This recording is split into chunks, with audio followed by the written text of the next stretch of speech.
Hello, and welcome to episode 50 of the Extreme Hardware Podcast. I cannot believe we've actually done 50 of these. This is great. God, honestly, is anyone listening to us? Yeah. Really? I wouldn't listen to me. Actually, It's not very nice, Chris. First of all, that's self-deprecating. Second of all, yes. I remember you insulting people who self-deprecated not too long ago. yeah, that also sounds about accurate. Ooh, I'm insulting myself. All right. Self-defecating. Yeah, self-deprecating. Okay, so just getting the introductions out of the way, we've got Chris, I contribute. we've got Alex, Yeet. we've got Xfer, Wow, I'm the other Canadian. That's how much he cares about me. That's what and we call diversity, we have baby. the most important person here, Navjack. Yeah, I'm here. And I'm Simmons, I guess. All He right. is the most important person. He is. Yeah, Jack doesn't get enough credit. Jack, I love you. Aw. That's not giving credit. That's professing your feelings. Shut up, Axie. It's the same thing. That's if he had Jack, I love the work you do. Thank you. Yeah, wow. Do you love Jack personally, or do you just hate him? I mean, yeah, we talk on Twitter and Discord and That's called a parasocial relationship. Thank you very much. It's not I'm even okay with close to that. the same. I'm a VTuber. Yeah. I want to be friends with the Navjack. I want to kidnap the Navjack and chain him to a radiator in my basement. Navjack is that shark VTuber. oh, Pokemon? What? No, the what? Shut up. Nothing wrong. All right, all right. So I guess before this derails any further, first article we've got here. Are we going straight into articles? Yeah, Yeah, that's usually what we do. Thank you, Jack. we are on the same page. Actually, I'm not 100% sure what the context of this article is. Jack, was this one that you added? Yeah, the part there after the hyphen, which is the description for the link, that was part of a tweet. Okay. Okay. there we go. And Thank you. yeah, that was explaining what was going on. Yeah, I mean, it's kind of cool. I guess this guy, Glenn Hinton, was the lead architect for Nehalem, and he's rejoining the company. Who knows what he's going to make, but that's cool. Jack, I know what he's going to make. You ready? Yeah, hit me with it. Deep CPUs. Yeah, I was going to say GPUs, honestly. No. I mean, really? Yeah. Okay, so I'm going to be honest. I know Intel is insisting otherwise, but I'm not convinced that their GPUs are going to be more than a one generation thing. Well, I mean, it all depends on what performance they can actually produce. And by GPUs, I mean discrete GPUs, because I'm sure the architecture is going to get used in both. It's going to keep going for integrated GPUs, whatever. Yeah. I'm not convinced that their discrete GPU market is going to go, because keep in mind, right? Larrabee got, I think, publicly canceled twice, and then it got internally canceled one additional time. Mhm. And Larrabee worked. It was good. It worked. It could play games. It could play games rather well, and it was all internal politics. So Mhm. no, I'm not convinced. Yeah, so Nehalem, that was a pretty decent leap over the last gen Core 2 quads. The biggest addition, the biggest changes were going from front side bus to QPI, which is a bit more iterative than it sounds. Front side bus was, QPI was based on front side bus a lot. But they also integrated the memory controller, which was pretty important. And overall, I think the core is actually the core itself is pretty similar to Conroe. But regardless, yeah, so he's kind of a big shot. That was a major stepping stone for Intel, though. Mhm. So it'll be interesting to see what he does. Conroe sounds like cornrow. I'm cutting That's that out. right. That's, If you that's add, probably racist if you or something. add one letter. Okay. I have nothing to contribute right now. It's okay. I love you. I mean, that's me with life right now, buddy. So You I could guess, shoot me in the head. No one would be sad. yeah. That's not accurate, Chris, and you know that. Amy would. Oh, yeah. And besides, you still need to meet Teddy. Oh, I do need to meet Teddy. Teddy would be Whiskey. disappointed. Yeah, Teddy would be. Funny sad. thing is, Chris has sent more iMessages to my wife than I have. Well, you don't have an iPhone. Shh, the audience doesn't have to know that. Oh, yeah. All Well, now they five of do. You're outed. Yeah, he uses a bad phone. Oh, hang on. How many people are in good phone gang and how many people are in bad phone gang? We have Bad phone gang. Jack, Simmons, and Axie in bad phone gang, and then Alexandra and me in good phone gang. Am I counting right?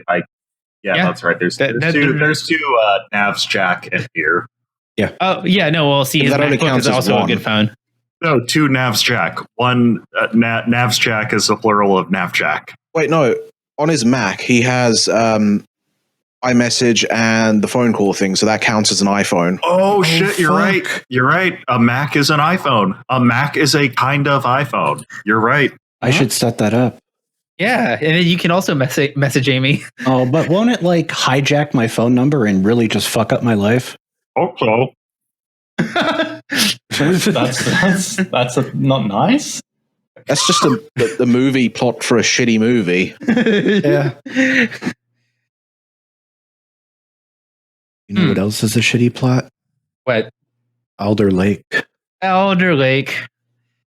Yeah. So I'm not getting Alder Lake. yeah, so Yeah. according to a rumor tweet from Nico's Hardware, Intel is expecting to unveil Alder Lake S in September.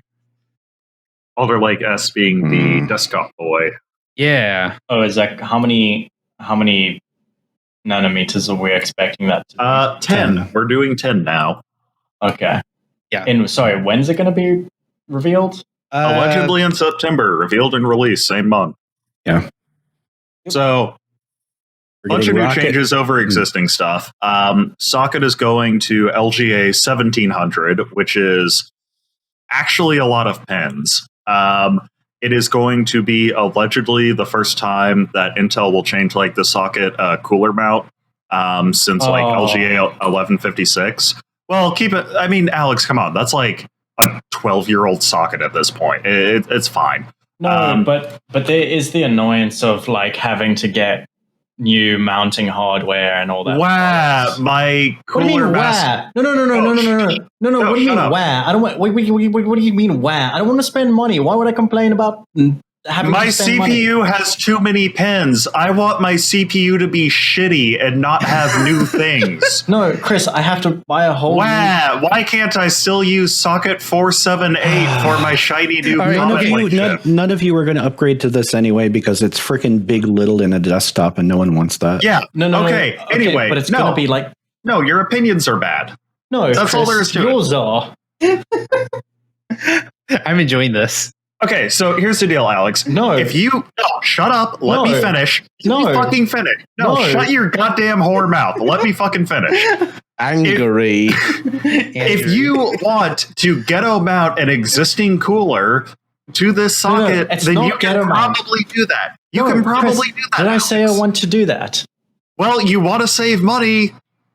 Yeah. So what's wrong about that? Well, if you want to save money, then you better start taking like Okay. unorthodox. Okay, Chris, No. let's take a different approach to this question. Is Yeah. there a reason why a new socket from Intel would require them to also have to change the cooling mount points? Yes, because it's a bigger socket.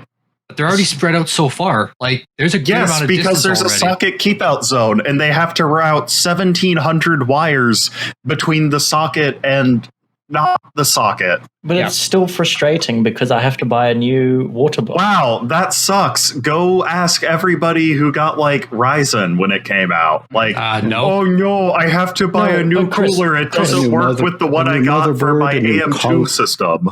No, but Chris, no one went from. People probably did, but no one logically went from Bulldozer to Ryzen. Lots of people did. Yeah, well, they but were at the same dumb for time, buying Bulldozer. those coolers still Okay. work though. Exactly. And you're correct that people made the wrong decision by buying Bulldozer, but it didn't stop the hundreds of thousands of purchases of Bulldozer that were already on the market. Like I have several people who I help build computers that were still on Bulldozer. Yeah. It would still Yeah, just be run- nice to be able to Oh, use this sucks. I Oh my can't use God, 12-year-old hardware because computers got 12-year-old too fancy. hardware. Yes, my water block is 12 years old. Well, sure, it's compatible with a 12-year-old piece of hardware. Okay. Look, it's whatever. Like, in the end, yeah, okay, sure. That's inconvenient, but also that's just such a minor thing to complain about. So I would say that it almost makes more sense that we're seeing a change at this point, since we're finally going to be leaving 14 nanometer for the first time. Why is it 1700 pads? Because more I/O and the CPU die. The current But rumor why is it such a big jump? So the current rumor right now is DDR5 and PCI Gen 5 on this chipset. That doesn't change pin count though, Simmons, because the buses are the same width. That's true. Well, DDR5 not quite, but what cooler size are they going to? Is it something like are they using like 2011 V3 or are they using like something completely new now? Well, I'm glad you asked, Axifer. If you were a furry, you'd be called Axifer. So it's going to go from a square to a rectangle, and I believe it is still supposed to be 75 millimeters wide. By 95? By 105?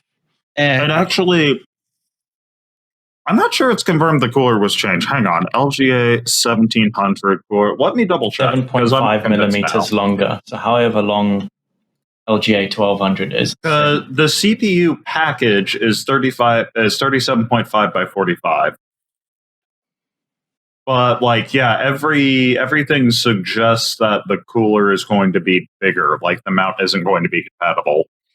Like I'm okay with that. They just use, let's say, the 2011 V3 holes or 1366 holes, which are, I don't think they'd be able to get away with that, just with them trying to shove this socket onto, Well, they could use the narrow hole spacing, maybe.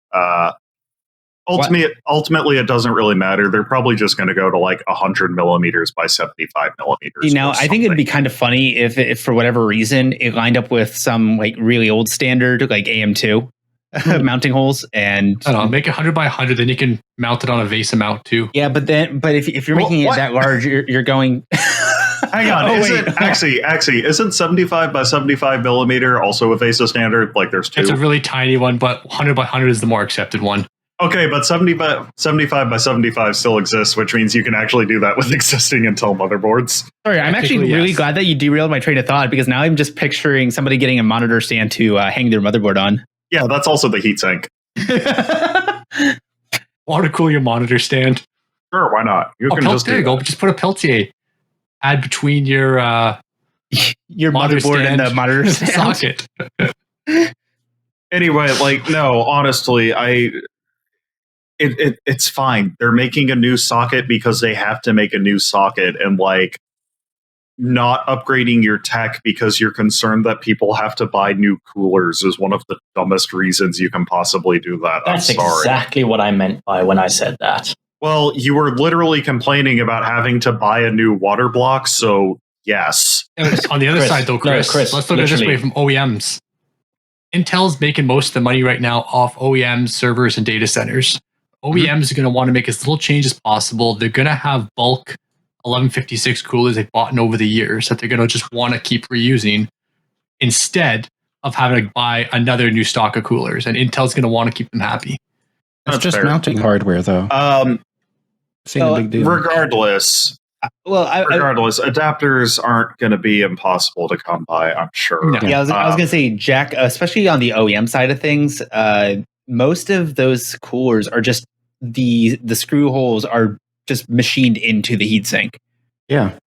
So you would need to either remachine them or put about 4 millimeters worth of thermal pads in between your CPU and your old cooler with an adapter plate. But anyway, let's talk about the tech of the CPU. Yeah. So it's supposed to be a big little design. I think we saw with Rocket Lake, there were rumors that it was going to be a big little design. 8 regular cores, 8 atom cores. But for Alder Lake, we're actually supposed to see that. So it's going to be... God, I don't even know what core they're using. The Atom core is supposed to be Gracemont, I think, which is like not out yet. Regardless, they're supposed to do that. Oh, that actually heavily suggests that Gracemont should be supporting AVX. We actually saw in a slide deck like a year or two ago that like Gracemont would like improve vector performance or something like that, which kind of hinted at AVX. But because when Intel released Lakefield, which had like 4 Tremont cores and 1 Sunny Cove core, which was used in Ice Lake, that couldn't use AVX at all because the Atom cores didn't support it. Intel wanted to keep the ISA like exactly the same between the two kinds of cores. So if they're just going all in on this desktop part, they aren't going to kill off AVX, which logically means that they are going to be adding AVX to the Atom cores. Would that not be kind of what the Atom cores are going to be the only ones doing AVX? No, they're all going to be doing AVX because so with Lakefield, Intel had to disable AVX on the whole CPU because only half of the architectures supported AVX, and if only half of them could use it because they wanted to be able to like shuffle data around. They didn't want to have any kind of incompatible instructions, so they just disabled it entirely. So with with Alder Lake, excuse me, if they're adding AVX to the Atom cores, then that means, well, now the entire CPU can do AVX, so there's no need to disable it. I think it's going to be a scheduling nightmare, and I'm going to not purchase it for that reason. I'm just going to get Rocket Lake and call it quits. I was actually going to theorize about that. So like when Rising came out, there was a mess with Windows Scheduler with dealing with the multiple CCXs until we officially got like a power profile for Windows that would just better handle scheduling. Keep in mind, Simmons, if I can interrupt for a sec, CCXs are kind of a solved problem because it's just NUMA nodes. It's not precisely NUMA nodes, but it's close enough. So Big Little is something completely different. Here's what my concern is: depending on how these quote unquote cores here are going to be presenting themselves to, say, Windows, I could see Microsoft temporarily disabling the scheduler going to those Atom cores just until they can find a better workaround with optimizing what software goes where on the CPU. No, I don't think Microsoft would do that. That's not really on brand for them with like novel core designs. They're just gonna not implement it well, and it's gonna do very poorly. Windows has their ARM-based OSs for the Surfaces and stuff, which arguably are going to be built off a slightly different kernel that might already have some support for that kind of thing when they were playing around with different ARM designs. The x86 version does because Windows works on Lakefield, but so it might not be like Ryzen 1 where it's like completely shit scheduler to start off with. It's just not going to be great. It's going to be either software. Is everybody forgetting about Bulldozer? You remember Bulldozer, the CPU, where like Microsoft had to issue a hotfix for Vista, so the cores would just be treated like they were hyper-threaded. I mean, that was the solution, and it makes sense for CMT design like that. Just treat them like it's hyper-threaded. All right, so Jack, what you got there? Yeah, I got a quote from Raja Kadori where he says, we are advancing our hybrid architecture significantly, blah, blah, blah. We are working on next generation hardware guided scheduler to optimize performance. And that's in relation to Alder Lake. Yeah. That might help. And this was from Tom's Hardware, October 27th, 2020. Nice. Okay. So I'm skeptical. I'm not going to be an early adopter. Yeah, me neither. Last thing to note, though, regarding the socket. I don't think LGA 1200 should exist. I think what Intel should have done, Comet Lake should have stuck on 1151 and should have been backwards compatible with both iterations of Coffee Lake. I agree. Meanwhile, Rocket Lake should actually be introduced alongside LGA 1700. And yeah, it's going to have limited I/O, fine. one, Intel's done that before, and two, Intel literally just did that with Comet to Rocket Lake. So, yeah. We could just go back to CPUs on an add-in card, put everything on an XMN style board, and then you have one big mounting hole outside of that for just massive coolers. I mean, that would be cool, but then you have the problem of like, well, now the CPU either has to be like a miniature motherboard or memory is going to be weird or something. Well, what are you thinking of? What are you thinking of specifically? They can just stick the memory slots on that board, sideways something, SODIMM or something, and they can say, no, if you're a consumer, you're going to just basic stuff and leave full-size DIMMs for workstations and servers. Okay, that's nice to have DIMMs for consumer, but SODIMMs work, and for the general consumer gamer, they're more than enough. Okay, but number one, performance SODIMMs are tougher to come by, and number two, you're basically suggesting what amounts to a motherboard with VRMs and memory slots and everything, and I guess the CPU is just BGA now, which is really going to increase the BOM for Intel and everyone. And it's not really going to alleviate it for motherboard manufacturers a whole lot. So good job making everything more expensive, probably. And you can even fix this by making it like a Pentium 2 slot loader or something like that. Yeah. Everything's going to be more expensive. It's Axie's fault. Yeah. You know what's not expensive, though? Upgrading your RTX 2070 to 16 gigabytes of VRAM. No, that offends Jensen. NVIDIA, the way it's meant to be played, and it's meant to be played with 8 gigabytes. So, YouTuber Vic-On, a Russian, he was like a hardware modder. Hey, Simmons, why do they call it Rush when all they do is Rush B? That is incredibly racist. All right.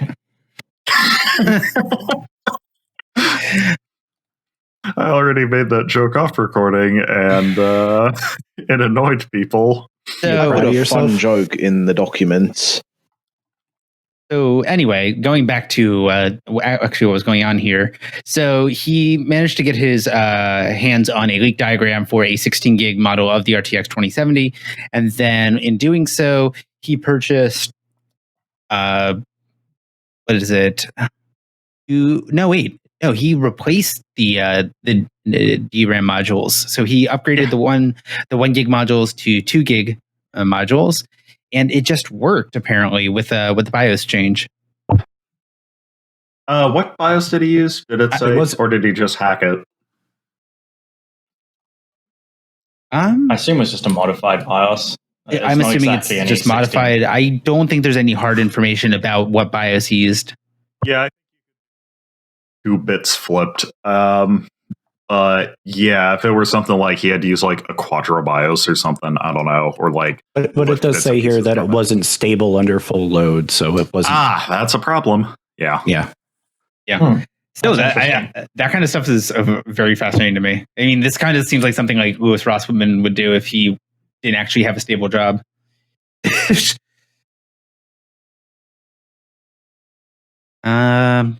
There's not much really more to talk about that other than honestly, it's it's neat, and NVIDIA should have done it in the first place. Damn it! But yeah, I'm still annoyed that Turing, and even more annoyed that Ampere hasn't like increased VRAM at all over Pascal. Yeah. What do you mean? Oh, and then we've got the VRAM fuckery. Yeah. Like I don't know how else to describe the 3000 series.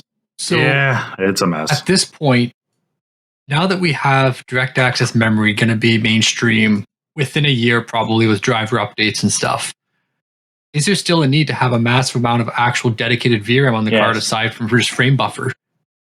Yeah. Oh my god, yes. Do you have any idea how slow the PCI Express bus is? Yeah, that's like one of the big things is like cutting down on, like latency. Communication, because communications heat and all this other stuff and transfer power. I forget. I read a whole bunch of things and I forgot them. I do that all the time, don't worry. Yeah. It's just unrelated to anything else, but just in general, I do that. Yeah. Oh, yeah. something someone told me at work. If you ever want to sound like a lot smarter when you say like when you're just trying to give opinions about something or whatever, instead of saying, "Oh yeah, I found this on the internet," just say, "I read somewhere," because it implies you read a book. Yeah, books are for dorks. I don't read books. What do you take me for? Yeah, I just wait for the movie. So in other words, if I want to make a really terrible like Reddit opinion piece, but verbally, I should just say, "Oh yeah, I read somewhere that you can bad Reddit opinion." Yeah, pretty much. Yeah, no, Reddit has exclusively bad opinions. Like exactly. Consider that like r/child free, for example, is still a subreddit. There's some good opinions on Reddit, but I'm not going to talk about them now. I found out about them earlier today. It involves sinks. Shut up, Andrew. No. Oh man. Stop that. That's illegal. Anyway, we're not going to reveal what that is. That's a mystery. Yes. It's the thing that I've got to do as soon as I finish this beverage. Okay. So, Hitman 3. So, the developers reduced the install size of Hitman 3 by 80 gigabytes. If I'm reading this correctly. Why? So, when the game was first implemented, it was 149 gig download or install file. And within the past week, they have chopped 80 gigs off. So now it's going to be somewhere between 60 and 70 gigs based on your installation. And I don't know what that actually means. I'll tell you because I have it installed right now. Let me just pull up the directory. So where, why, what, and how? Yeah, I have some information because I talked to a guy who works at IO Interactive about this, and he linked me to this. Wow, that's really cool. That would be more impressive if like everybody in the industry just didn't have a Twitter feed. Yeah. I don't mean that in a rude way, just... Oh, yeah. No, I agree. First I have to correct a thing because Simmons can't read. He can't. Yeah, you're right. Yeah, when he said how big it was initially, no, that was Hitman 2 with Hitman 1's levels imported was about 150 gigs. Ah, right. But now, I don't understand this right now. I believe I have Hitman 3. Well, I do have Hitman 3 installed right now. And I have Hitman 2 and 1's levels installed on mine. And it's 55 gigs. Wow. I don't understand how that works, but this is how it works. They use a whole bunch of LZ4 compression on everything, along with thing we talked about, I think, in the last show, a bunch of different texture compression algorithms from Rad Game Tools and other stuff too.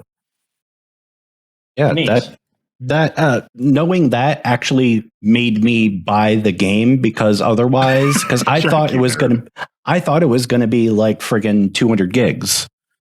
And I don't have the space for that. But if it's only like 50 to 80 gigs, oh yeah, sure, I'll buy this and I'll play all the games in Hitman 3.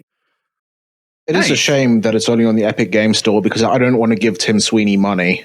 Yeah. It's not that I'm against the Epic Game Store. It's just I'm against making Tim Sweeney happy. Yeah. Yeah. That's honestly why I'm really kind of upset about the Apple versus Epic lawsuit. It's like, damn, it would be good for the industry if Epic won, but also Tim Sweeney would probably be smug about it.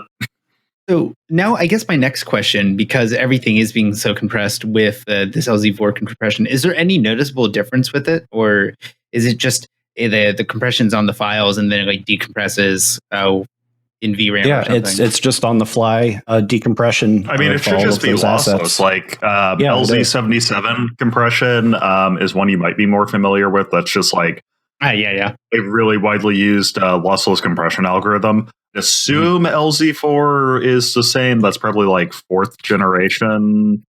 Hang on, LZ4 compression. Yep. It belongs to the LZ77 family of, there you go. Yeah, there you go. It is not even close to the best compression algorithm available, but it is very fast. Yeah. Oh, that's really, really impressive. And I hope we see, as games are developed in the future, that developers use something like this. Because quite frankly, a 200 gig installation file in some instances is absolutely absurd. It is, yeah. Especially when you look at consoles too. Like I know Warframe Studio, I can't remember the name of it right now off the top of my head, blanking. They did a massive reduction earlier in 2020, and they shaved like 20 gigs just without warning off the Switch install for people. On a Switch, that's pretty huge. 90 gig install image, so it's down to I think just under 60 after like a fresh install. Mm-hmm. Why would you be playing that kind of game on a Switch? That's weird. It's a PvE game. It's a co-op game, so it's not like, there are some kind of PvP comps, but most people are just playing the co-op portion of it, so that they don't really care. Yeah, and I was going to say, a slight reduction in graphics playing in TV mode. The people who are typically buying these kinds of games for the Nintendo Switch is usually like parents buying games for their kids or grandparents buying it for their kids or something. Like the Switch is so commonplace these days for a lot of households that it doesn't surprise me that this kind of game is being played on the Switch. Yeah, I played Warframe a little bit on the Switch. It's actually not that bad. Hmm. Yeah. You have to pay for it, or is it like free to play on the Switch? I forget. Yeah, it's free on the Switch, but arguably you have to pay in the sense that you need to buy at least a 128 gig SD card. That's at least class 10. Yeah. So you're paying a minimum of like $40, $50 for a decent SD card just to be able to play it. What is this? Shipping games on flash storage? No. Warframe on the Nintendo Switch. It's 32 to 64 gigs of inbuilt storage, I think. Maybe I swear it was small enough to fit in my tiny little Switch Lite. I didn't even have to. Switch Lite's got 32. It might have bigger versions, but mine's got 32. Now, does the Switch Lite have the SD card slot or no? Yeah, it does. Yeah. It does. Okay. Yeah, so they might have had a slimmed down version with like a 720p only version with smaller textures, knowing that you could be playing in dock mode because, well, you can't. That's true. Right. Next article. Let's go. Yeah, I had two ciders. So this one doesn't have a link. So, go for it, Jack. Sure. Yeah, there's been a whole bunch of business going on with with Zelda 64 beta stuff being leaked. And basically what happened, there was two leaks that ended up happening.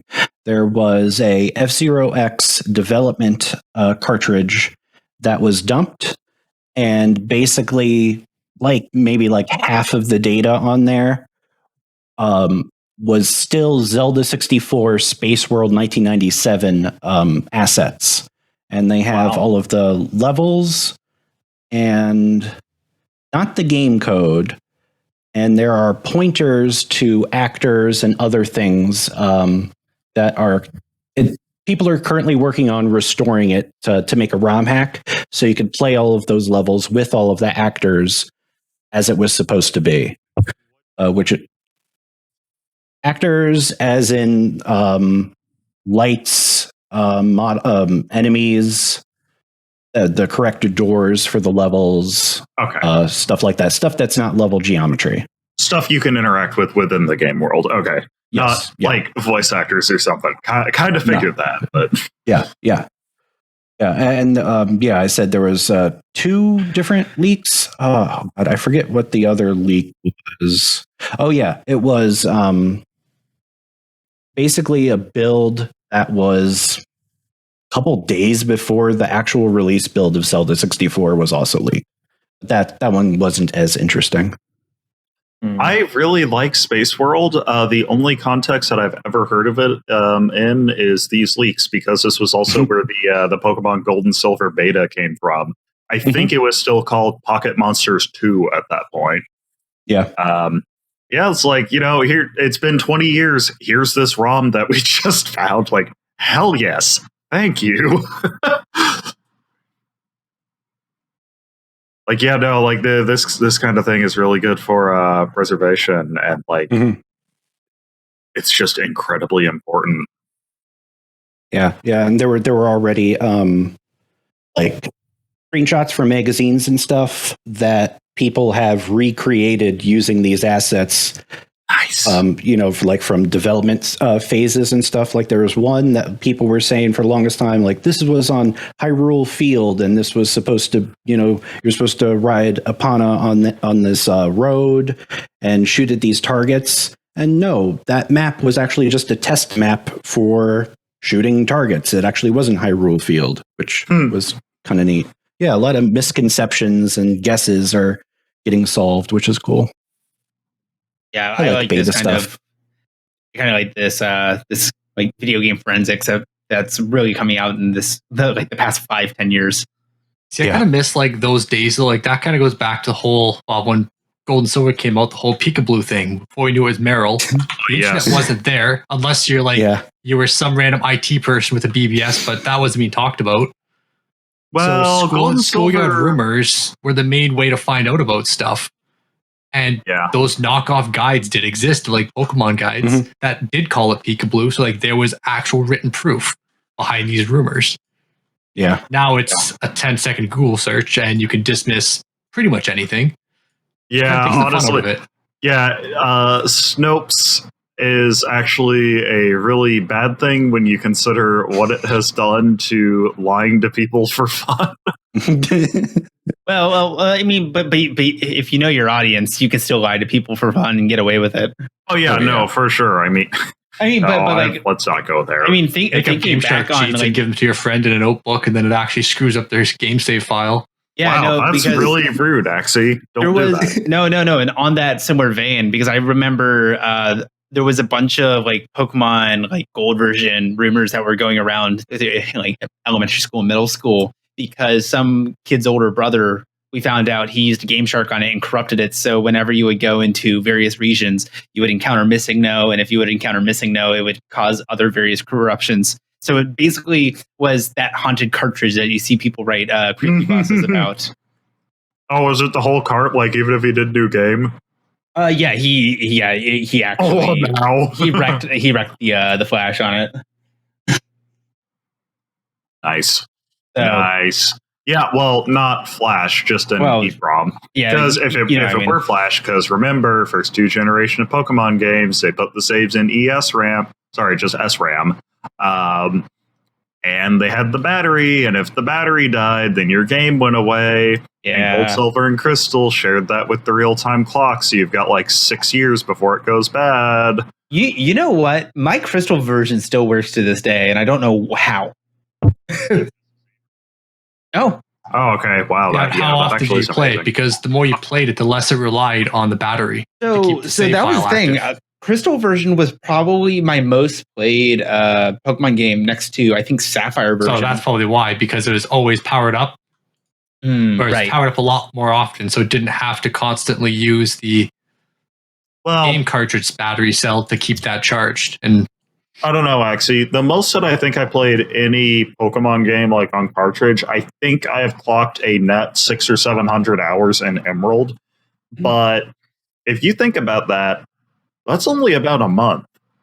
Like if you're looking at, 10 years in storage, that's going to be about 90,000 hours, and 700 or 90,000 minus 700 is still basically 90,000.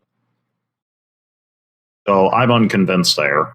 But I still think my favorite thing though was just like in 2018, I found one of our old Game Boy Advances and I shoved my Crystal version in there, and my entire save state was still there. So yeah, I had to replace the battery on a Crystal a few years ago. I'm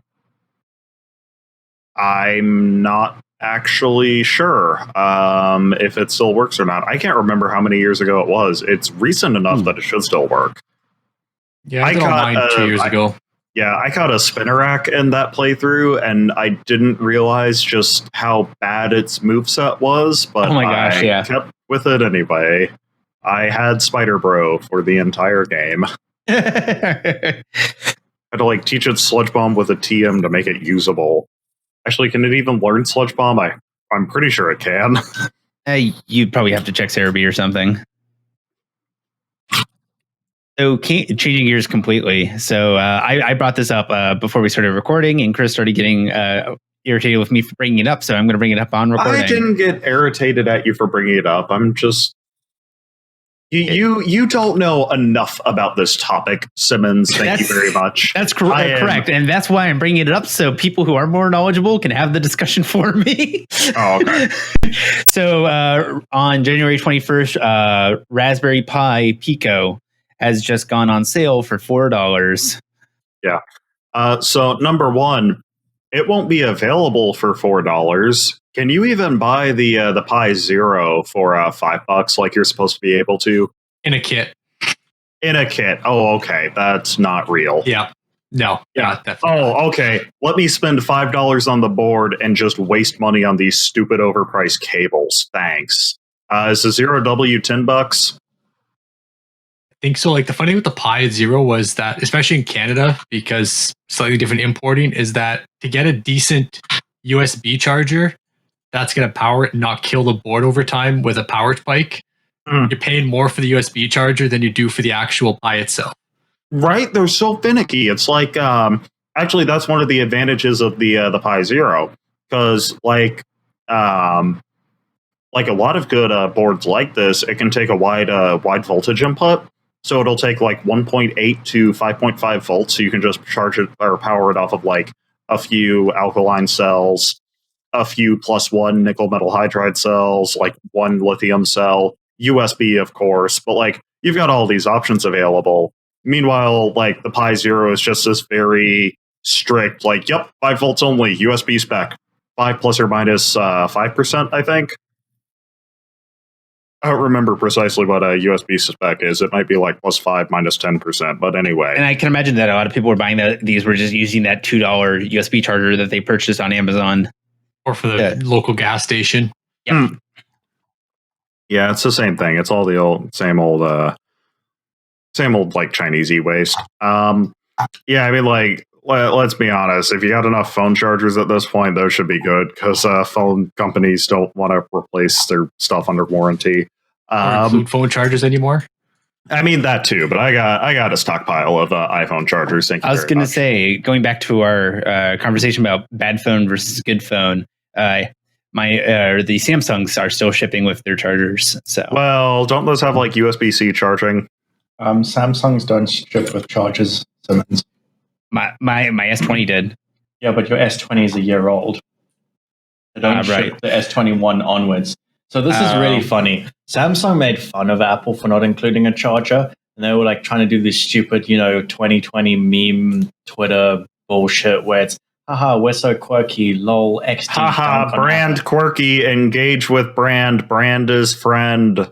That. And the S21 now, they've literally copied Apple's like advertisement for not including a charger verbatim. For the environment, saving packaging, everyone's got a charger anyway. Yeah, but they've been doing that for the last 10 years. Yeah, I was going to say, I distinctly remember when they went from the Galaxy S5 to the Galaxy S6, and with the S5, their big marketing shtick was, we still have a replaceable battery. Go get your replaceable battery. Also, we still have an SD card slot. And then the S6 comes out, and they nixed both the SD card slot and the removable battery. And then due to the uproar, the only thing that they brought back was with the S7. Yeah, I'm still pissed about that. Yeah. Hey, that's why I got a 6S instead of a 7. Yeah, what's up? Yeah. What's the Raspberry Pi Pico? Oh, yeah. It's an Arduino. It's an Arduino with a different brand. Yeah, that's not precisely accurate, but that's basically what it is. It's that kind of like Arduino Nano form factor. It's like about the size of your thumb. Yeah, it's like Cortex M0. Dual core, which is actually kind of interesting for this kind of system. I think the idea behind that, Chris, was they want to be able to emulate on one core kind of Arduino code, because that's kind of the selling feature, is that it's going to be compatible with the Arduino IDE. Oh, okay. So basically use one of those to kind of run Arduino code, but you're going to lose out a lot of the inputs and all that mapping, which most Arduino libraries use at this point to be able to run on the Uno. Yeah. So it's kind of a weird thing. Like, I ran that with my Arduino Uno Wi-Fi, because it uses the little microcontroller. Right. Because all the digital pinouts are different addresses now, you can't run a lot of the libraries that use a lot of hard-coded timer manipulation and stuff. Interesting. So, I mean, you can port the library, can't you, without too much hassle? It's just changing the pin assignment. It's something like the internal fuse assignment, stuff like that. Okay, that's more of a problem. Yeah, or like the timers, because the original at Mega Chips had the 3 timers that you could play with, an overclock or underclock, whereas the microcontroller base now it's all based off of the microcontroller's clock speed. Yeah, it's harder to do some of those crazy wonky things. It is also worth noting that this is custom silicon. It's not really all that custom. It's not custom in the way that like Apple silicon is, or even like Xbox silicon is, or something. It's just like the Raspberry Pi Foundation took an off-the-shelf ARM design. They took some off-the-shelf like RAM designs. It's got like 264 kilobytes of RAM on board. Ooh, which again, it's an Arduino. Oh yeah, it can also boot in USB mass storage mode, which is kind of interesting. Anyway, there's not a whole lot to it. Like, it's a cheap Arduino. Yeah, like this is honestly the first Raspberry Pi in a very long time that I've had any interest in acquiring, just because it's actually a microcontroller and not a crappy computer. I mean, like there's roots of the Raspberry Pi. Yeah, like there's really not a whole lot to it though. And I mean, honestly, I guess that's good, because if the Raspberry Pi Foundation's stated goal is education, then getting kids with hands on Arduinos is going to do a hell of a lot better than getting kids hands on with like Linux, but you can't run everything because it's ARM. Because I still stand by saying that, like, if you want to teach kids how to code and teach them how to code in Linux, then you should be hooking them up with like 10-year-old Dells or something like that with like an SSD and Linux on it. If you absolutely must have that live environment. But if you don't want that separate box, give them a live boot flash drive with Linux on it, and that's how you teach them to code. Because like, I'm really not sure about the idea of like, teach kids to code on the special coding computer so they can go back to their iPad and then have like no access to anything whatsoever. I'm not sold on that. Yeah. I'm not convinced it's good. Yeah. And honestly, by going that route, and people probably have an old laptop laying around anyway. So just give it better storage, and that doing two birds with one stone. Special coding computer.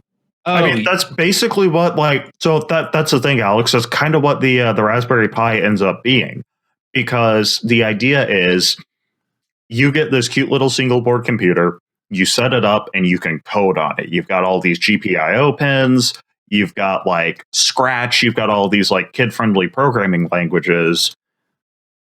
But you're also teaching kids that in order to code, you have to use this special computer. So, and actually a perfect example is Minecraft Pi. And that is an official release from Mojang, where if you have a Raspberry Pi with, I believe it's X Windows installed, you can run this very, very rudimentary version of mobile Minecraft, where I think you have to use flowcharts or Lua to make your character do things. That's just redstone. Yeah, basically. So, yeah, because when I originally saw this pitched, it was actually by a coworker at the time who had a kid who was interested in programming and was obsessed with Minecraft. So she's like, "Yeah, I picked up this Raspberry Pi 2, and they're having a blast with it, and they're actually learning programming now." It's like, yeah, sure. I mean, that's good if it works. I'm just not convinced it's the best way to do it. No, it's more of a novelty thing than anything else. And I mean, I'm glad that these boards exist, right? Because like, hell yeah, cheap computers love it. But do they need to? No.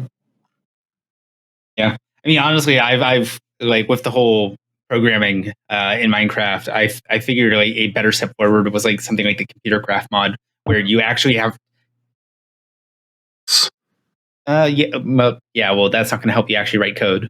Well, there are better examples of it. Like Space Engineers actually has like native scripting in it, or you can use Python or Lua as well, and some pretty advanced stuff to control your big, massive. And it's basically the sky's the limit. Whatever you think you could code with it, like you can make some pretty overpowered scripts to run your base as long as everything's connected. Right? No, you can. I really hate it. Yeah, it honestly sounds fucking terrible. You like programming, you like programming. If you don't, you don't. Yeah, like I don't if you're like Honda person, either you're a Honda person or you're not. There's no in between. Yeah, no. You're a what person or not? No. He says he doesn't like them, or you're not. Oh. Yeah, honestly, who would want to drive a Honda? Not me. I'm not getting a Honda anymore because the person who recommended I get one is a Honda shill. Yeah. Gee, I wonder if if that individual is one of our podcast hosts. No, Simmons. I hope not. Simmons, unironically, I'm a Honda shill now. Oh, you are? No, it counts because I own Honda stock as a meme. Oh no! Oh no! Hey Alex, what kind of car should I buy? Should I buy a Civic Type R or should I buy a 1998 Toyota Corolla? You should buy a 1998 Honda Corolla. That's not a thing. Honda couldn't make a good car like the Corolla. 97 Accord LX. Chris, you should use my graphic design that I made for the Toyota Miata. Oh, yeah. Yes. Just, whenever I get around to it. That's never going to happen. It might happen. I just have depression. Okay. All right. Oh, I figure that's sad. I think you should stop being depressed and make. Yeah, I tried. It didn't work. Well, I was going to say when that shirt was designed, I did offer to co-sponsor it, and I'm still willing to do that, Chris, if that's extra motivation. Yeah, taking Simmons's money is a good thing. All right, we can do that. Well, it's not really his money; it's your money because you pay taxes. That's and he works for the government. There's a gorilla roller coaster. Wait, what? What? Yeah, the swinging gorilla. That's a roller coaster car. Are you playing Roller Coaster Tycoon 3? I am playing Roller Coaster Tycoon 3. Oh my gosh! All right. Gorillas bring you tech news on episode 50 of the Extreme Hardware Podcast. A gorilla is a kind of dog. Yes. Okay, so I think it tastes the same. What? So I think we have enough time to talk about like one more article, so we'll just touch on this real quick. So are you all familiar with the Amazon Ring Neighbors app? No. Okay, Amazon's Ring Neighbors app exposed users' precise locations and home addresses.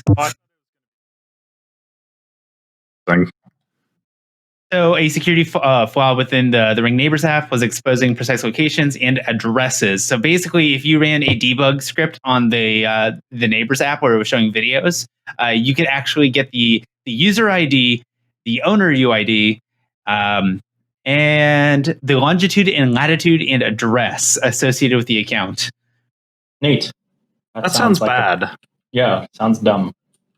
Yep. Well, that's your own fault for getting a doorbell connected to the internet. What do you mean? I want my doorbells connected to the internet so that they can ring harder. Yeah, I need my doorbell on the internet so I can see if any of those people are near my house. What are those people, Simmons? Chris? Yeah, those people are Simmons. It's for Canadians, Alex. No. He's referring to the people who's delivering the programming socks. Yeah. Chris, why did you get programming socks? Because it seemed funny.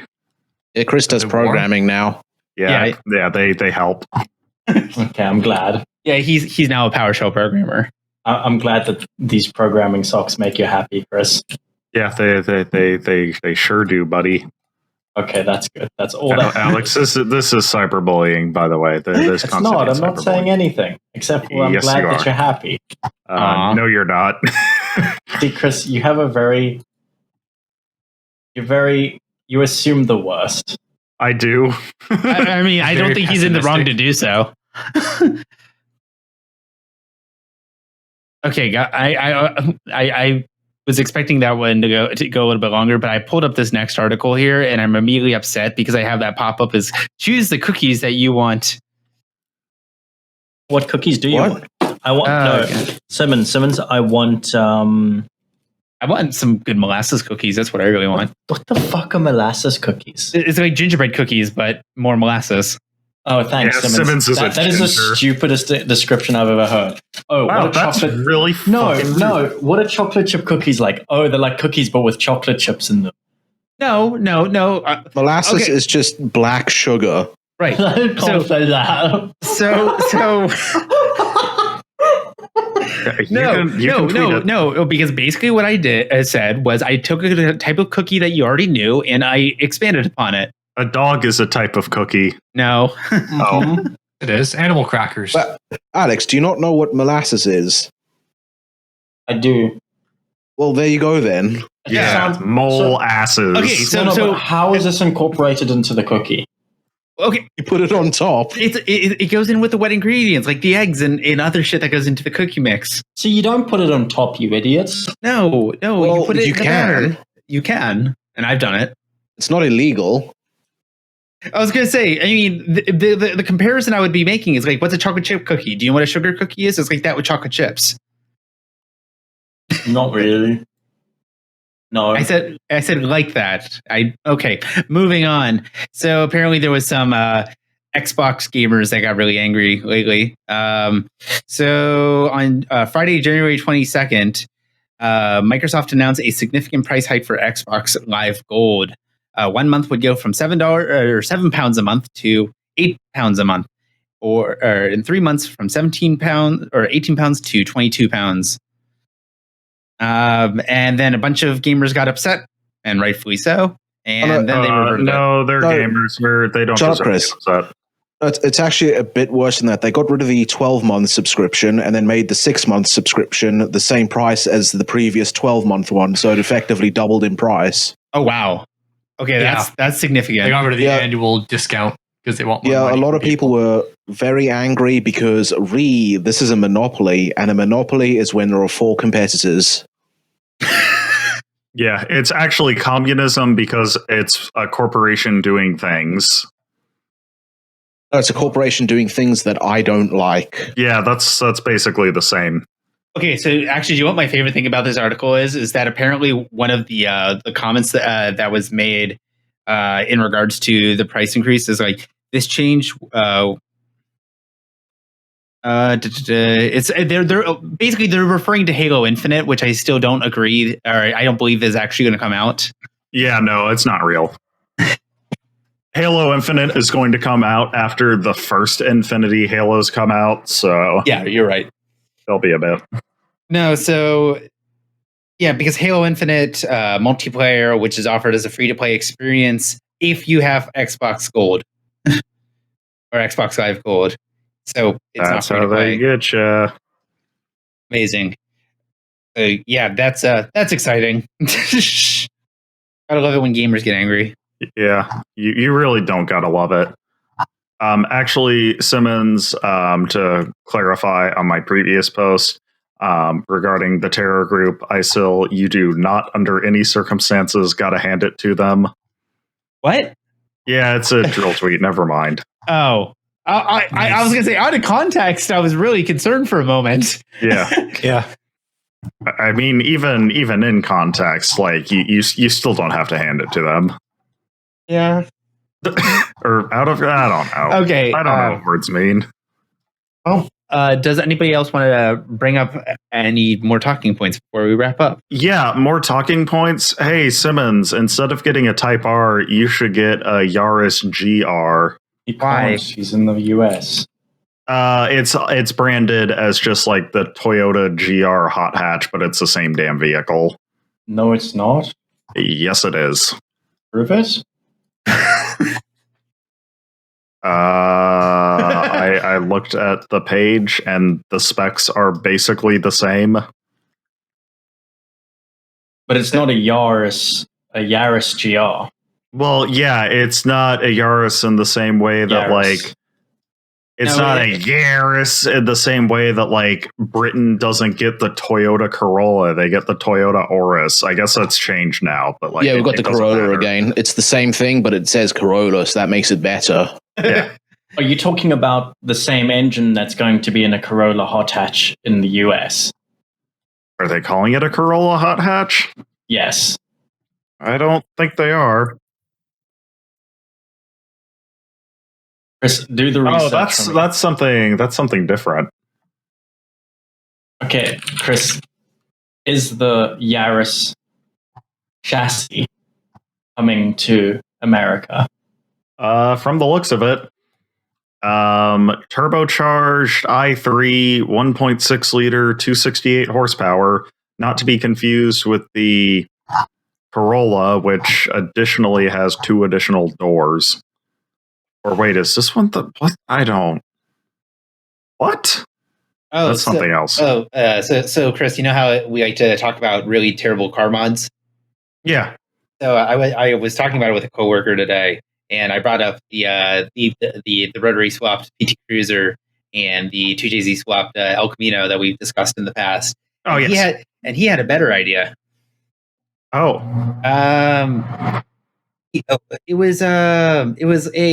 It's a Hemi something. Hemi Semi?